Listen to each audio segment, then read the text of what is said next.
Welcome to your favourite YouTube channel Amit Sharma BSR। और आज हमारी ये वॉल्यूम सरफेस एरिया की नेक्स्ट टॉपिक, और इस टॉपिक में हम डिस्कस करेंगे स्फीयर और हेमिस्फीयर। स्फीयर एक बड़ी कॉमन फिगर है जो तुमने अपने चारों तरफ देखी होगी, क्योंकि जिस अर्थ पे हम बैठे हैं ये अर्थ भी एक स्फीयर की शेप में मानी जाती है। वैसे परफेक्ट स्फीयर नहीं होती है, बट यही माना जाता है कि एक स्फीयर है। और हमारे एक्सरसाइज में भी क्वेश्चन है अर्थ और मून के, तो उनको स्फीयर ही माना है। इसके अलावा हम अपने चारों तरफ देखते हैं तो फुटबॉल, बास्केटबॉल, क्रिकेट की बॉल या फिर शॉट पुट होता है। बहुत सारी चीजें ऐसी हैं जो स्फेरिकल शेप में होती है। जिस कटोरी में हम खाते हैं वो हेमिस्फेरिकल होती है, मतलब परफेक्ट ना हो लेकिन शेप कुछ कुछ हेमिस्फीयर की होगी। तो फाइनली हमारे चारों तरफ बहुत सारी चीजें ऐसी हैं जो स्फीयर और हेमिस्फीयर से मिलती जुलती है। तो एक हेमिस्फीयर मैं तुम्हें दिखा रहा हूं, ये एक स्फीयर। और ये जो स्फीयर है ये तुम देखोगे कि इसमें नंबर ऑफ सरफेस एक ही होती है, और ये चारों तरफ से एक सिंगल सरफेस रखता है। और मैंने लिखा हुआ है, तुम्हें दिख रहा होगा, इसका सरफेस एरिया 4πr²। अब इसके लिए तो एक ही फॉर्मूला सफिशिएंट है कि surface area of sphere 4πr²। ना तो ये कर्व्ड है ना ये टोटल है। इसके बाद में हम बात करते हैं फिर हेमिस्फीयर की। तो अगर इस स्फीयर को हम बीच में से कट कर दें, ऐसे इसके दो पार्ट कर दें, तो दो पार्ट करने के बाद मैं एक और स्फीयर लेके आया हूं तुम्हारे लिए। तो इस स्फीयर को अगर मैं बीच में से कट करता हूं तो ये पार्ट अलग हो जाता है, ये पार्ट अलग हो जाता है, और ये दो हेमिस्फीयर में डिवाइड हो जाता है। लेकिन इस हेमिस्फीयर में थोड़ी दिक्कत है, क्योंकि ये हेमिस्फीयर दो तरीके का होता है। ये दोनों ही हेमिस्फीयर है, अभी तो तुम्हें दोनों हेमिस्फीयर लग रहे होंगे, लेकिन दोनों हेमिस्फीयर दो तरीके के हैं। एक हेमिस्फीयर सॉलिड है, एक हॉलो है। तो ये जो सॉलिड हेमिस्फीयर होता है इसकी दो सरफेस होती है। एक तो ये सामने का इसका बेस, जो बीच में से हमने काटा था स्फीयर को, तो ये जो बेस बन गया एक नई सरफेस बनी। और ये पुरानी जो सरफेस थी स्फीयर की वो आधी हो गई, तो इसको तो हम कर्व्ड सरफेस का नाम दे देते हैं। और इसको अगर हम बेस को इसमें ऐड कर देते हैं तो इसको हम टोटल सरफेस का नाम देते हैं। यानी इसका जो सरफेस एरिया था पूरे स्फीयर की, ये जो सरफेस थी 4πr² की थी, इसमें से हाफ सरफेस तो हमने इधर काउंट कर ली, ये कर्व्ड सरफेस में आ गई, तो इसका तो 2πr² होगा कर्व्ड सरफेस एरिया ये वाला। और जब हम ये बेस यानी कि सर्कल को πr² को इसमें प्लस करते हैं तो टोटल सरफेस एरिया इसका 3πr² बनेगा। अब इसके बाद हम बात करते हैं हॉलो हेमिस्फीयर की। ये हमारे लिए थोड़ी सी प्रॉब्लम है, क्योंकि अंदर से खाली होता है, और इसके अंदर से खाली होते ही इसमें तीन सरफेस तैयार हो जाती है। एक तो इसकी चारों तरफ की ये सरफेस, इसको हम आउटर कट सरफेस भी बोल देते हैं, क्योंकि इसकी अगर तुम बीच में से सेंटर से रेडियस नापोगे तो अंदर के जो हेमिस्फीयर है उसकी रेडियस अलग आएगी और बाहर वाले की अलग आएगी। और इन दोनों की जो रेडियस का डिफरेंस होगा, ये जो मोटाई है वो तुम्हें दिख रही होगी, ये जो थिकनेस है, इस थिकनेस की वजह से इसकी नंबर ऑफ सरफेस 3 हो जाएंगी। इसकी अंदर की कट सरफेस अलग होगी, इसकी बाहर की कट सरफेस अलग होगी, और ये इसका बेस अलग होगा। और ये जो बेस है इसको हम रिंग का नाम देते हैं, जो सिलेंडर में भी हुआ करता था। तो हमें कुल मिला के इसमें 3 सरफेस का एरिया मिला के टोटल सरफेस एरिया बनेगा। और कट सरफेस एरिया भी इसमें 2 होंगे, इनर कट सरफेस एरिया अलग, आउटर कट सरफेस एरिया अलग, और ये बाद में हम अगर ऐड करते हैं इस रिंग को तो टोटल सरफेस एरिया अलग। अब ऑन पेपर इनके जो फॉर्मूले हैं वो जो बनते हैं, तो सबसे पहले जैसे मैं बात करता हूं स्फीयर की, तो स्फीयर में तो ज्यादा झंझट नहीं है कि एक इस तरह की फिगर स्फीयर में आएगी, और इसमें केवल एक ही फॉर्मूला काम करेगा सरफेस एरिया का। और सरफेस एरिया ना तो इनर कर्व्ड ना टोटल, बस सरफेस एरिया सिंपल 4πr²। ये हुआ स्फीयर का काम खत्म। इसके बाद एक सिंपल हेमिस्फीयर सॉलिड। तो सिंपल सॉलिड हेमिस्फीयर का मतलब जब हम इस स्फीयर को हाफ कर देते हैं इस टाइप का, तो इसमें फिर जो सरफेस होती हैं अब 2 बन जाती हैं। एक तो ये वाली कर्व्ड सरफेस, ये तो इसकी सरफेस का आधा होती है, यानी CS से इसका हाफ होगा, CS से ऑफ हेमिस्फीयर स्फीयर का आधा 2πr²। और एक इसमें TS से भी पाया जाता है, TS से ऑफ हेमिस्फीयर जब हम ये वाला बेस और इसमें ऐड कर दें तो ये बन जाएगा 2 pi r square plus pi r square यानी फाइनली 3 पाई आर स्क्वायर। अब यहां पे तुम्हें 10th क्लास के हिसाब से मैं एक चीज और बता रहा हूं कि कभी कभी हमें क्वेश्चंस में 10th क्लास में जरूरत पड़ती है, कभी कभी काय को पड़ती है। तो वहां के लिए तुम एक बात याद रखोगे कि हेमिस्फीयर में हाइट और रेडियस एक ही बात होती है, यानी कहीं भी अगर हमें हेमिस्फीयर की हाइट की जरूरत पड़ती है तो हम उसकी रेडियस को ही हाइट काउंट करते हैं, और स्फीयर में कभी हमें हाइट की जरूरत पड़ती है तो उसकी हाइट हम डायमीटर को काउंट करते हैं। ये बातें तुम याद रखोगे अपने दिमाग में, कभी जरूरत पड़ती है एक्स्ट्रा क्वेश्चंस में तो यूज कर सकते हो। अब हम बात करते हैं हॉलो हेमिस्फीयर की। हॉलो हेमिस्फीयर, हॉलो हेमिस्फीयर का मतलब कटोरी या बाउल। तो ये दो हेमिस्फीयर का कॉम्बिनेशन होती है, इसमें दो हेमिस्फीयर पाए जाते हैं, और ये जो बीच का पार्ट होता है ये इसकी थिकनेस होती है, इसकी वॉल्स की थिकनेस होती है, मोटाई होती है। अगर ये किसी मेटल की बनी है तो ये मेटल होता है, अंदर ये खाली होती है, इसमें तुम कोई चीज भर सकते हो। तो इसकी फिलिंग कैपेसिटी का मतलब इसका इनर जो वॉल्यूम होगा इनर हेमिस्फीयर का वो आएगा। इसमें दो रेडियस पाई जाएगी, एक तो इनर रेडियस और एक आउटर रेडियस, और ये जो बीच का पार्ट है ये वाला ये थिकनेस कहलाता है। तो ये जो थिकनेस है इसकी बात जो करोगे तो फिर तुम्हें जरूरत इसकी पड़ेगी, क्योंकि तुम्हारे पास इसमें आइटम 3 हो गए, एक तो इनर रेडियस छोटा, एक आउटर रेडियस बड़ा, और एक थिकनेस।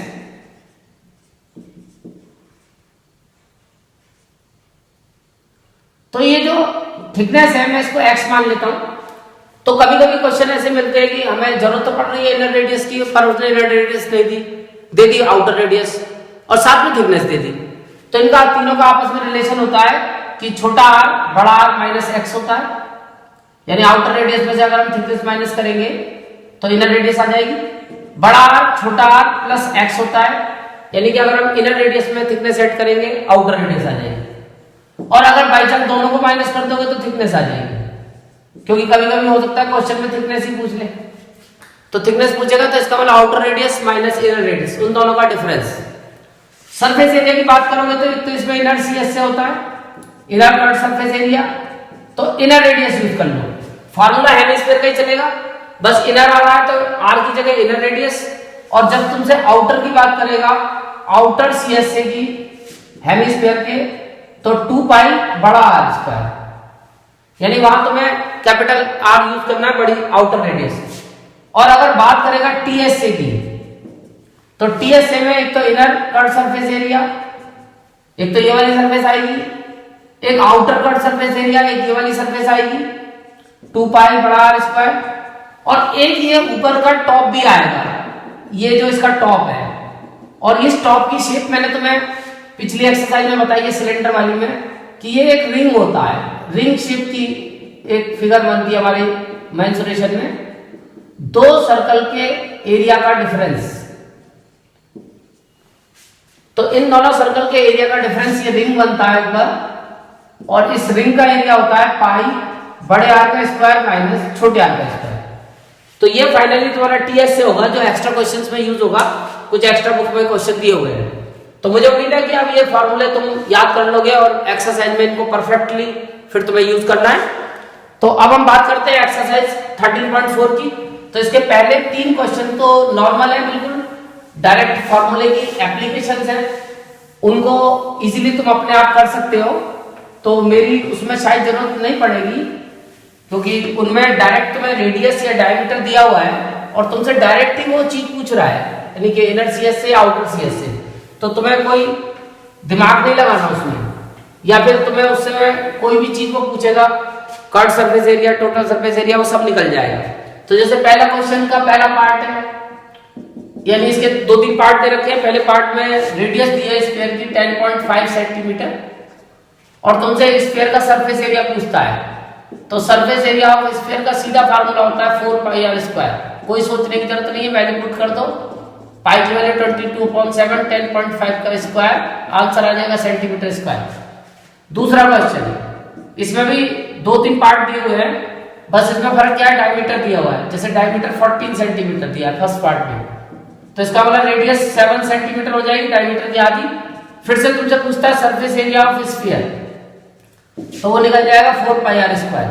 वैल्यू पुट कर दोगे, आंसर आ जाएगा। तीसरे क्वेश्चन में एक ही पार्ट दिया है, एक ही क्वेश्चन है। इसमें हमें रेडियस दिया है 10 सेंटीमीटर और हमसे हेमिस्फीयर का सरफेस एरिया पूछता है, और वो भी टोटल पूछता है। Total surface area of hemisphere, TS से, ऑफ हेमिस्फीयर। हेमिस्फीयर में 2 तरीके के सरफेस एरिया होंगे, टोटल और कर्व। स्फीयर में तो एक ही होगा, तो यहाँ पे ध्यान रखना पड़ेगा टोटल है या कर्व है। टोटल है तो आंसर 3πr²। तो 3πr² में वैल्यू डाल दोगे, पाई की वैल्यू भी दे रखी है 3.14, आर की वैल्यू 10 का स्क्वायर सेंटीमीटर स्क्वायर। सॉल्व कर दो, आंसर आ जाएगा। तो फाइनली इन 3 क्वेश्चनों में कुछ नहीं था। क्वेश्चन का गेम स्टार्ट होगा बैलून से, और वैसे भी बैलून खेलने की चीज होती है, तो खेल की स्टार्टिंग हम करेंगे बैलून से। और बैलून तुमने देखा होगा डिफरेंट शेप के आते हैं, बर्थडे पे, सेलिब्रेशंस में लोग यूज करते हैं बैलून्स का। तो एक बैलून हमें दिया है, क्वेश्चन नंबर 4 की हम ले रहे हैं फर्स्ट केस। एक राउंड शेप का बैलून है और इसकी रेडियस है 7 सेंटीमीटर, और इसको हवा भर के थोड़ा सा फुला दिया, एयर इसमें भर दी। सेकंड केस, एयर इसमें भर दी तो बैलून बड़ा हो जाएगा साइज में। अब इसकी रेडियस 14 कर दी, यानी कि रेडियस को डबल कर दिया। तो सीधी सी बात है, जब तुम रेडियस इसमें हवा भर दोगे और रेडियस बढ़ जाएगी, तो तुम देखोगे सरफेस एरिया भी बढ़ जाएगा। तो अब ये दोनों केस में सरफेस एरिया का रेशियो पूछता है। तो ये पहला वाला केस है, इसमें रेडियस है 7 सेंटीमीटर, और ये दूसरा वाला केस है, इसमें रेडियस है 14 सेंटीमीटर। तो सरफेस एरिया में रेशियो पूछता है, नहीं कि सरफेस एरिया क्या इफेक्ट पड़ेगा। तो हम निकाल लेते हैं अकॉर्डिंग टू कंडीशन। हमें क्वेश्चन के अकॉर्डिंग पूछता है कि surface area of balloon in first case, पहले केस में, और upon surface area of balloon in second case, दूसरे केस में। तो भैया तुम्हें दिख रहा होगा कि जो बैलून है वो एक परफेक्ट स्फीयर की शेप में दे रखा है, और स्फीयर का जो सरफेस एरिया होता है वो तुम्हें पता है 4πr² होता है। पहले केस में r1 ले लेता हूं, दूसरे केस में r2 ले लेता हूं। 4π से 4π कट गया। बहुत से लोग क्या करते हैं, इनको सॉल्व करते हैं, बेकार टाइम वेस्ट करना है, क्योंकि ये रेशियो पूछ रहा है तो तुम्हें पूरा सॉल्व करने की जरूरत ही नहीं है। ये तो सब कैंसिल हो गया, देखो 2 सेकंड में कैलकुलेशन हो जाएगी। r1 की जगह 7 आ जाएगा और r2 की जगह 14 आ जाएगा, और बल्कि ये सेंटीमीटर स्क्वायर भी कैंसिल हो जाएगा, इसकी भी तुम्हें जरूरत नहीं पड़ेगी। सेंटीमीटर स्क्वायर को जब तुम यहाँ लगाओगे वैल्यू पुट करके, क्योंकि सेंटीमीटर का स्क्वायर करोगे तो सेंटीमीटर स्क्वायर, ये तो कैंसिल हो गया। वैसे भी रेशियो की कोई यूनिट नहीं होती। अब देखो इसको 49/196 लिखो, कोई दिक्कत नहीं है, और वरना देखो कुछ नहीं है, 7 × 7 लिखो और 14 × 14 लिखो। अब तुम्हें खुद ही दिख रहा होगा ये 2 टाइम कैंसिल हो रहा है, तो ऊपर तो 1 × 1 और नीचे 2 × 2, आंसर आ गया 1:4। तो इसमें तुम्हें कोई वैल्यू अलग से सॉल्व करने की जरूरत है, क्योंकि उसने केवल तुमसे सरफेस एरिया का रेशियो पूछा है, तो इजीली रेशियो ही निकालो। वो तुमसे सरफेस एरिया पूछता है एक पर्टिकुलर केस में, तो पूरा सॉल्व करते हैं। तो बहुत से लोग इसको पूरा सॉल्व कर देते हैं, तो पूरा सॉल्व करने की जरूरत नहीं है, बेकार टाइम वेस्ट होगा। उसको आंसर से मतलब है 1:4, यानी कि सरफेस एरिया 4 टाइम्स हो जाएगा। जो ओरिजिनल सरफेस एरिया था बैलून का, नया सरफेस एरिया उसका 4 टाइम्स होगा सेकंड केस में। अब जो हमारा क्वेश्चन नंबर 5 है, इसमें हमें एक बाउल का केस दिया है, यानी हॉलो हेमिस्फीयर आ गया। ये हेमिस्फीयर एक बाउल की शेप में है जो ब्रास की बनी हुई है।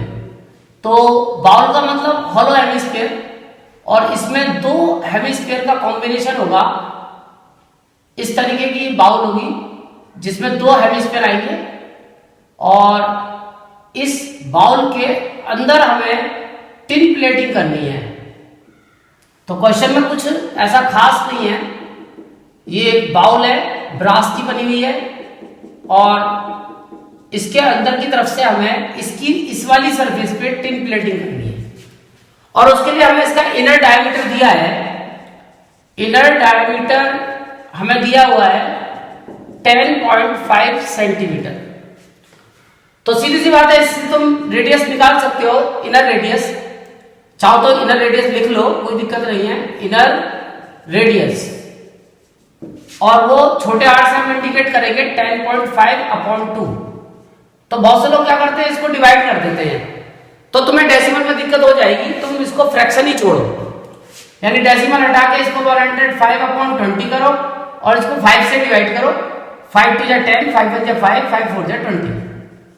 अब तुम देखोगे कि तुम्हारी कैलकुलेशन ज्यादा आसान हो जाएगी, क्योंकि डेसिमल्स से फ्रैक्शन अच्छे होते हैं, ये कैलकुलेशन को इजी बना देते हैं। तो अब तुम्हें इसके अंदर की तरफ से क्लीन प्लेटिंग करनी है, तो तुम इसका इनर कर्ड सरफेस एरिया निकाल दो।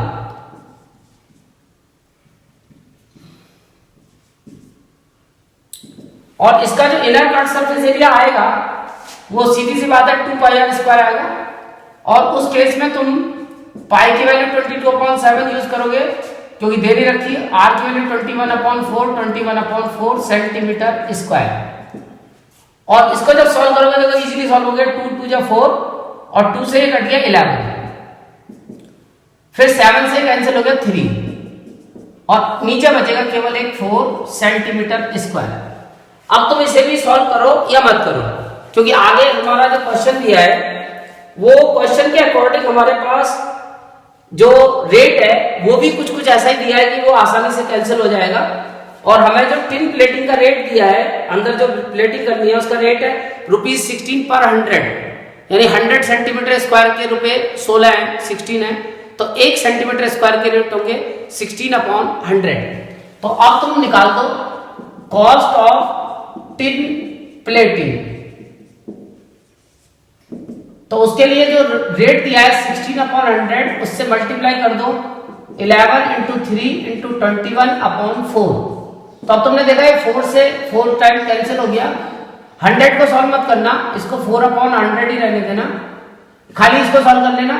ये 33 × 21 अपॉन कुछ नहीं है तो गायब हो गया। अब इनकी मल्टीप्लाई कर लो पहले। 33 × 21, तो 33 की जब 21 से इंटू करोगे तो 33 और 3 2 6, 3 2 6, 396। तो यह आया 396 और 693 और 693 की मल्टीप्लाई अब तुम्हें करनी है 4 से। 693 की मल्टीप्लाई करेंगे अब 4 से, तो 4 3 12, 1 9 4 36 और 1 37, 3 और 6 और 24 और 3 27। और डेसिमल को फिर 2 प्लेस खिसका देंगे, क्योंकि नीचे 2 जीरो आ रहा है, तो 27.72 रुपीज में आंसर आ जाएगा। तो तुमने देखा कि यहाँ हमें कैलकुलेशंस को भी पूरा करने की जरूरत है, क्योंकि हमें तो कॉस्ट निकालनी है, कोई हमसे वो सरफेस एरिया थोड़ी ना पूछ रहा है। तो इस बात का ध्यान रखते हैं, बेकार अपना टाइम वेस्ट करने से कोई फायदा नहीं। अब आते हैं इसके बाद अपने नेक्स्ट क्वेश्चन पे, क्वेश्चन नंबर 6। और ये एक बड़ा ही इजी सा क्वेश्चन है, जिसमें हमें एक स्फीयर का सरफेस एरिया दिया हुआ है और हमसे उस स्फीयर की रेडियस पूछता है। ये ध्यान रखना है, इसकी जो अगली एक्सरसाइज आएगी उसमें भी ये क्वेश्चन रिपीट होगा और तब मैं इसका सॉल्यूशन तुम्हें डायरेक्ट दूंगा। जो ये पार्ट मैंने अब कर दिया है, ये पार्ट आगे भी यूज होगा, तो वहां मैं इसको फिर सॉल्व नहीं करूंगा और इसको डायरेक्ट ही मैं लिख दूंगा आंसर को। क्योंकि जब हमें सरफेस एरिया दिया है स्फीयर का, surface area of sphere 154 centimetre square, और हमें पता है कि सरफेस एरिया होता है 4πr² और उसकी वैल्यू है 154। अब बस इसको सॉल्व करके r निकालना है, तो पाई की वैल्यू डाल दो पहले, तो 22/7 इंटू r² = 154। क्रॉस मल्टीप्लाई करोगे तो ये डिनोमिनेटर इधर चला जाएगा मल्टीप्लाई में, और ये आ जाएगा 4 × 22 इंटू r² = 154 इंटू 7। तो r² ये डिवाइड कर देंगे इन दोनों से, तो ये दोनों नीचे आ जाएंगे 4 × 22। 11 से कटेगा, पक्का कटेगा, और बल्कि ये तो 22 से ही कटेगा पूरा। 22 की टेबल से ये 7 टाइम्स कैंसिल हो रहा है, 7 × 7/4। स्क्वायर हटा के रूट चढ़ा देंगे, तो r की वैल्यू आ जाएगी 7 × 7/2 × 2, यानी फाइनली r = 7/2 यानी 3.5 सेंटीमीटर। तो अब इसकी नेक्स्ट एक्सरसाइज में इस रेडियस को हम डायरेक्ट यूज करेंगे। अब ये ध्यान रखना कि जब हमें सरफेस एरिया दिया होगा तो रेडियस इस तरीके से निकल आएगी, और कैलकुलेशन को फ्रैक्शन में लेके चलोगे, यानी कि पहले डेसिमल बना लो बाद में रूट लो, तो तुम्हें दिक्कत होगी। फ्रैक्शन नहीं लेना, फ्रैक्शन डेसिमल से अच्छे होते हैं। अब आते हैं इसके बाद बहुत इंपॉर्टेंट क्वेश्चन पे। ये भी क्वेश्चन जो हमारा है, ये अब नेक्स्ट क्वेश्चन है हमारा, ये वाला तो 6 था भैया, ये क्वेश्चन 6 था। अब हमारा क्वेश्चन है 7 और ये क्वेश्चन भी अगली एक्सरसाइज में फिर रिपीट होगा, तो वहां पे तुम्हें ध्यान रखना है इस क्वेश्चन का कि मैं वहां यही कॉन्सेप्ट थोड़ा स्पीडली कर दूंगा, क्योंकि ये क्वेश्चन भी नेक्स्ट एक्सरसाइज का बड़ा इंपॉर्टेंट क्वेश्चन है और तुम्हारे एग्जाम में आने के चांस पूरे हैं। क्वेश्चन नंबर 7 बहुत इंपॉर्टेंट क्वेश्चन। इसमें हमें दो चीजें दी हैं, एक तो अर्थ जिसपे हम खड़े हैं इस समय, अर्थ की सरफेस के ऊपर हम यहाँ होते हैं और यहां से ये अर्थ है और हम मून को देखते हैं, ऊपर होता है बहुत ऊपर, ठीक है, मून। तो ये जो मून है और अर्थ है इसको इन्होंने स्फीयर माना है और ये कहते हैं कि इनके डायमीटर्स वैसे एग्जैक्टली हमारे पास फिजिक्स में है, बट ये कहते हैं कि इनके डायमीटर की एक अप्रोक्सीमेट रिलेशन होती है कि जो मून का डायमीटर है वो अर्थ के डायमीटर का 1/4 होता है, यानी कि अर्थ बड़ी होती है मून छोटा होता है, तो मून का डायमीटर अर्थ के डायमीटर का 1/4 पार्ट है। लेकिन हमें तो किसी का भी डायमीटर नहीं पता, तो जब हमें किसी का डायमीटर नहीं पता तो किसी का लेट कर सकते हैं। अब यहाँ लेट करने में ध्यान रखना, अक्सर हम मैथमेटिक्स में लेट करते हैं एक्स, और अगर तुमने एक्स लेट करा तो तुम्हारा फ्रैक्शन अटक के कैलकुलेशन टफ हो जाएगी। तो यहां तुम लेट करोगे कुछ स्पेशल, बिल्कुल एकदम डिफरेंट लेट करोगे, और वो लेट करोगे let the diameter of earth be 8x। बिल्कुल एकदम मैंने यूनिक डिजिट लिया है 8x, क्योंकि अब इससे वो फ्रैक्शन की प्रॉब्लम तुम्हारी खत्म हो जाएगी, क्योंकि अब जो डायमीटर ऑफ मून आएगा वो फ्रैक्शन में नहीं आएगा। अगर तुम यहाँ x लेते तो ये डायमीटर फ्रैक्शन में आता मून का, क्योंकि अब तुम इसको 4 से डिवाइड करोगे 1/4। उसने कहा क्वेश्चन में कि मून का डायमीटर अर्थ का 1/4 है, यानी इसको तुम्हें 4 से डिवाइड करना है, तो मून का डायमीटर आया 2x। तो अब तुमने देखा फ्रैक्शन खत्म। अब इससे तुम निकाल सकते हो सबसे पहले रेडियस ऑफ मून। तो रेडियस ऑफ मून जो आएगी वो इसकी हाफ यानी 2x की हाफ x आएगी, होल नंबर आ रहा है, और रेडियस ऑफ अर्थ भी होल नंबर में आएगी 8x की हाफ यानी कि 4x। तो फ्रैक्शन खत्म हो गया, वरना तुम्हें वो फ्रैक्शन प्रॉब्लम क्रिएट करता। अब तुम्हें निकालना है जिनके सरफेस एरिया का रेशियो। तो ध्यान रखना मून ऊपर होता है, हम ऊपर देखते हैं तो मून दिखता है, तो मून को ऊपर लिखेंगे और अर्थ को नीचे लिखेंगे। तो हमें निकालना surface area of moon upon surface area of earth, और सरफेस एरिया ऑफ मून जो होगा 4 पाई, क्योंकि ये दोनों स्फीयर की शेप में है तो स्फीयर का सरफेस एरिया 4 पाई r स्क्वायर होता है, तो मून की रेडियस x है, और नीचे surface area of earth 4 pi 4x का स्क्वायर। अब इसको सॉल्व करोगे तो देखो 4 पाई से 4 पाई कैंसिल हो गया, ये तो आ गया x स्क्वायर और ये आ गया 16x स्क्वायर, कट के आ गया 1/16। तो 1:16 हुआ दोनों के सरफेस एरिया का रेशियो। अब आते हैं हम अपने second last question, question number 8 पे, और ये भी एक बहुत ही अच्छा क्वेश्चन है और इसमें भी हम हॉलो का कॉन्सेप्ट यूज करेंगे। और इस हॉलो के कॉन्सेप्ट को मैंने तुम्हें बहुत अच्छे से समझाया है कि हॉलो का मतलब इनर आउटर सरफेस अलग अलग। अब इस क्वेश्चन में हम इस कॉन्सेप्ट का यूज करेंगे। फिर से एक बाउल है और ये जो क्वेश्चन है 8, इसमें भी एक बाउल है हमारे पास, एक हेमिस्फेरिकल शेप की बाउल है, और इस बाउल का मतलब है, मैंने बताया था, 2 हेमिस्फीयर का कॉम्बिनेशन, एक छोटा हेमिस्फीयर अंदर, एक बाहर बड़ा हेमिस्फीयर। और ये जो बाउल जिस स्टील की बनी है, अब की बार ब्रास की जगह स्टील की बाउल है, इसकी जो थिकनेस है, ये जो मोटाई है जिसपे मैं शेड कर रहा हूं, ये एक चीज कहलाती है थिकनेस। तो ये जो थिकनेस है ये दी है 0.25 centimetre. Thickness of the bowl is 0.25 centimetre. Thickness हमें दी हुई है 0.25 सेंटीमीटर, और एक तुम्हें इसकी इनर रेडियस भी दी है, अंदर वाले हेमिस्फीयर की रेडियस, इनर रेडियस। तो इनर रेडियस को मैं छोटे r से रिप्रेजेंट कर रहा हूं 5 सेंटीमीटर। अब तुमसे कहता है कि इसका आउटर सीएस से बता दो भैया बाउल का। तो अब तुम्हें पता है कि आउटर सीएस से निकालने के लिए तो आउटर रेडियस की जरूरत पड़ने वाली है, तो आउटर रेडियस पहले तुम्हें फाइंड करनी पड़ेगी। तो आउटर रेडियस तुम जब फाइंड करोगे, मैंने पीछे भी तुम्हें फार्मूला लिखवा दिया है कि आउटर रेडियस अगर तुम्हें निकालनी है और तुम्हें इनर रेडियस पता है, तो उसका तरीका है कि इनर रेडियस में थिकनेस को ऐड कर दो। तो इनर रेडियस प्लस थिकनेस करोगे तो तुम्हें ये आउटर रेडियस इसकी आ जाएगी और तुम्हारा आंसर आ जाएगा 5.25 सेंटीमीटर। अब कुछ टेंशन नहीं है, तुम्हें आउटर सीएस से निकालना है, तो भैया outer curve surface area of bowl, तो उसके लिए तुम क्या करोगे, इसका जो है वो निकाल दोगे 2 पाई बड़ा आर स्क्वायर। बस ये आउटर रेडियस यूज करनी है, फार्मूला सेम ही होता है सीएसए का, हेमिस्फीयर का। तो 2 इंटू पाई की वैल्यू 22/7। अब देखो रेडियस है 5.25 और 5.25। अब इसको मेरे को उम्मीद है कि तुम कैलकुलेट कर सकते हो, ये तो 44 हो जाता है और ये 7 से कैंसिल भी होगा पक्का, क्योंकि अगर तुम्हें डर लग रहा है तो फ्रैक्शन को कैंसिल कर दो। मैंने तुम्हें बताया फ्रैक्शन डेसिमल को कैंसिल करो, इसको फ्रैक्शन बना लो। अब देखो, अब आसानी से तुम डिवाइड कर सकते हो 7 से। 7 7 या 49 बचा 3 और 7 5 या 35। 75 टाइम्स कैंसिल हो गया, तो 75 इंटू 525 अपॉन ये आ गया 10,000। इसका काम केवल डेसिमल शिफ्ट करने में होगा, केवल तुम्हें ऊपर की मल्टीप्लाई करनी है और डेसिमल को 1 2 3 4 प्लेस इधर शिफ्ट करना है लेफ्ट हैंड साइड की तरफ। बाकी इसमें कोई टेंशन नहीं है, आंसर तुम्हारा सेंटीमीटर स्क्वायर में आ जाएगा। तो तुम्हें फाइनली इससे कॉन्सेप्ट पता चला कि किस तरह हम इनर रेडियस और थिकनेस का यूज करके आउटर रेडियस को निकाल सकते हैं।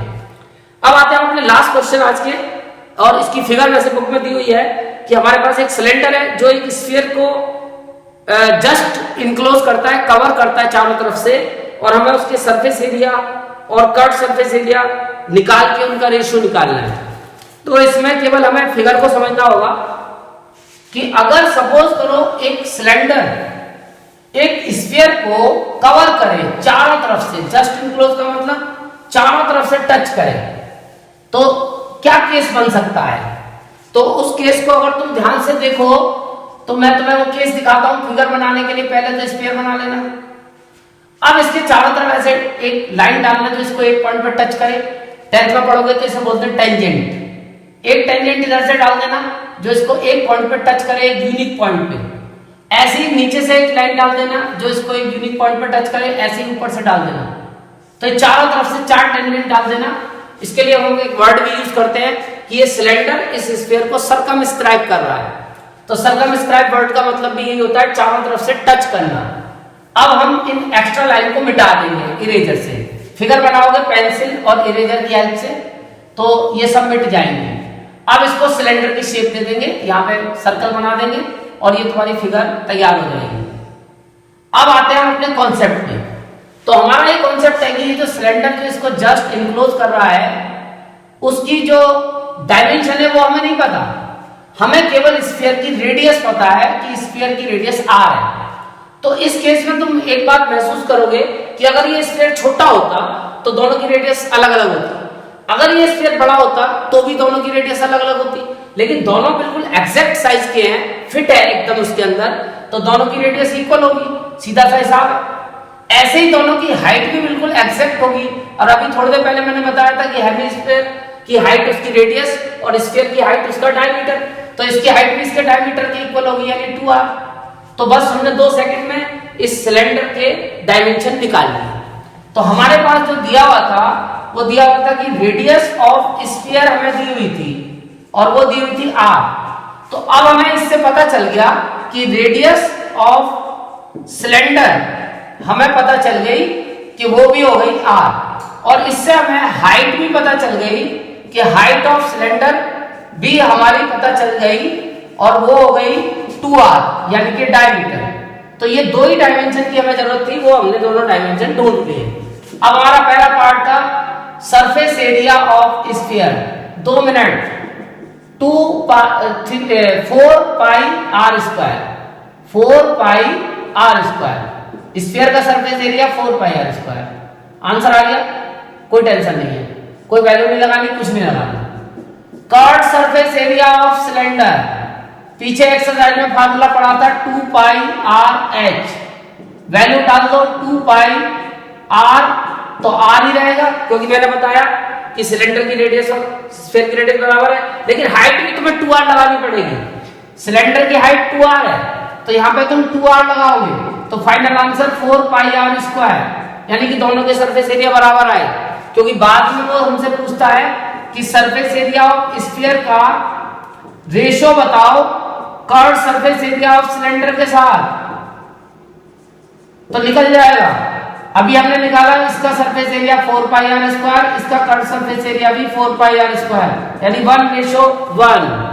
एक्सरसाइज का दी एंड। तो कुल मिला के तुम्हारी 13.4 यानी volume surface area half complete. अब तुम्हें मैं नेक्स्ट वीडियो से वॉल्यूम स्टार्ट करूंगा। सबसे पहले वही सीरियल चलेगा क्यूब क्यूबॉइड का वॉल्यूम।